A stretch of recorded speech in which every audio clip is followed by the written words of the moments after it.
Семей қаласы көлік колледжі физика пәнінің оқытушысы Дюсюпова Мақпал Талғатовна. Сабақтың тақырыбы жарықтың дисперсиясы, спектрдің түрлері, спектрдің ультракүлгін және инфрақызыл сәулелері.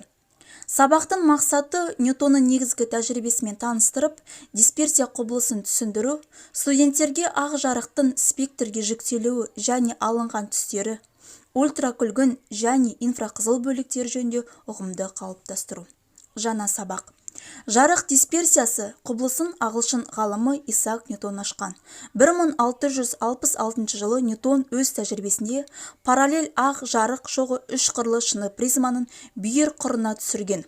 Ауа шыны және шыны ауа шекараларында жарық екі рет сынып, жарық шоғы бастапқы таралу бағытынан ауытқиды. Призмадан өтіп ауытқыған жарық күлгіннен қызылға дейінгі әртүрлі түсті жолақтарға жүктеледі. Ньютонның ашқан құбылысы жарықтың дисперсиясы деген атқа ие болды. Дисперсия екіге бөлінеді: қалыпты және аномальды. Қалыпты дисперсия ортаның сыны көрсеткіші толқын ұзындығына кері пропорционал. Ал аномальды дисперсия ортаның сыны көрсеткіші толқын ұзындығына тура пропорционал. 1807 жылы ағылшын физигі Томас Юнг өте маңызды жаңалық ашты. Ол қызыл, жасыл, көгілдір түстерді қосып ақ түс алуға болатындығын байқаған. Және де Ньютон бұл түстерді алғашқы түстер деп атаған екен. Бір-біріне қосқанда ақ жарық беретін түстерді Ньютон толықтауыш түстер деп атайды. Жарық көзінен шығып призма арқылы өткенде пайда болған түрлі түстерден тұратын жолақтарды Ньютон спектр деп атаған. Бұл эксперимент ақ түстің күрделі түс екендігін көрсетті. Ол негізгі 7 түстен тұрады: қызыл, қызғылт сары, сары, жасыл, көк, көгілдір және күлгін. Әртүрлі заттардың сәуле шығаруының спектрлік құрамы түрліше болады. Бірақ бұған қарамастан, тәжірибе көрсеткендей, барлық спектрлерді бір-бірінен тіпті өзгеше үш түрге бөлуге болады.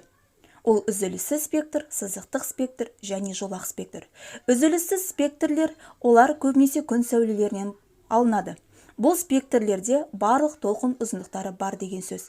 Сызықтық спектрде газ күйіндегі атомдық барлық заттар береді. Жолақтық спектр өзара аралықтармен бөлінген жеке жолақтардан тұрады. Қандай да бір заттың сәуле шығаруындағы жиіліктер немесе толқын ұзындықтары жиынтығы сол заттың шығару спектрі деп аталады. Заттың спектріне қарап, оны химиялық құрамы мен оған енетін атомдар концентрациясын анықтаудың спектрлік анализі деп атайды. Сандық спектрлік анализде концентрацияны анықтау үшін спектрлік сызықтар мен жолақтардың орналасуы ғана емес, олардың интенсивтілігі де қарастырылады. Сандық спектрлік анализ әдісімен күрделі зат құрамындағы берілген элементтер өте аз мөлшерін анықтауға мүмкіндік туғызады. Спектрдің қызыл бөлігінің сыртында байқалатын толқын ұзындығы қызыл жарықтың толқын ұзындығынан үлкен болып келетін сәулелерді инфрақызыл сәулелер деп атайды. Инфрақызыл сәулелер электромагниттік толқындар шкаласында радиотолқындар мен көрінетін жарық арасында бөлікті алып жатыр. Инфрақызыл сәулені 1800 жылы ағылшын физигі Уильям Гершель ашқан болатын. Инфрақызыл сәулелерді кез келген қызған дене шығарады. Инфрақызыл сәуленің екі маңызды сипаттамасы бар: ол толқын ұзындығы және сәуленің интенсивтілігі. Инфрақызыл сәулелер ғылыми зерттеу жұмыстарында, криминалистикада, жердегі және ғарыштық байланыс жұмысында, медицинада саласында, фотографияда, жеміс-жидектерді қорғатуда, машиналарды кептіру ісінде, биологияда және мал шаруашылығында пайдаланылады. Ультракүлгін сәуле шығару жарық сәулелері спектрдің күлгін бөлігіне іргелес, күлгін және радио сәулелер аралығында орналасқан, толқын ұзындығы 400 және 10 нанометр аралығына сәйкес келетін электромагниттік толқындар.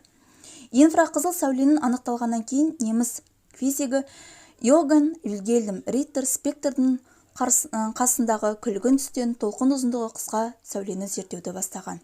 1801 жылы көрінбейтін ақ жарықта ыдырайтын күміс хлориді күлгіннен ауаның шекарасына тыста орналасқан көрінбейтін сәуле әсерін тезірек ыдырайтынын байқайды. Заттың шығару спектрі деп аталады. Заттың спектріне қарап, оны химиялық құрамы мен оған енетін атомдар концентрациясын анықтаудың спектрлік анализі деп атайды. Сандық спектрлік анализде концентрацияны анықтау үшін спектрлік сызықтар мен жолақтардың орналасуы ғана емес, олардың интенсивтілігі де қарастырылады.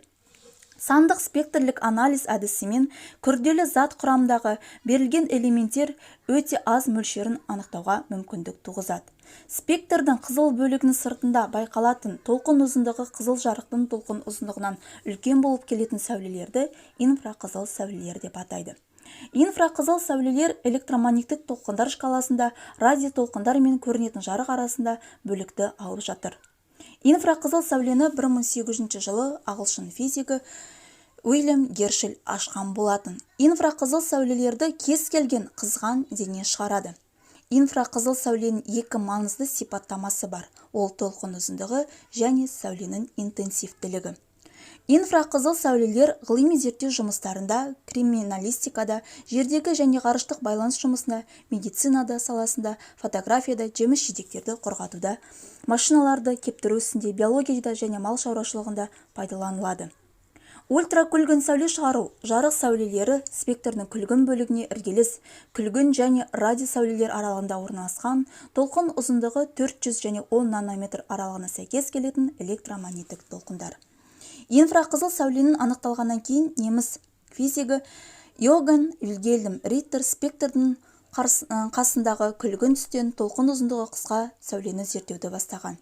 1801 жылы көрінбейтін ақ жарықта ыдырайтын күміс хлориді күлгіннен ауаның шекарасына тыста орналасқан көрінбейтін сәуле әсерін тезірек ыдырайтынын байқайды.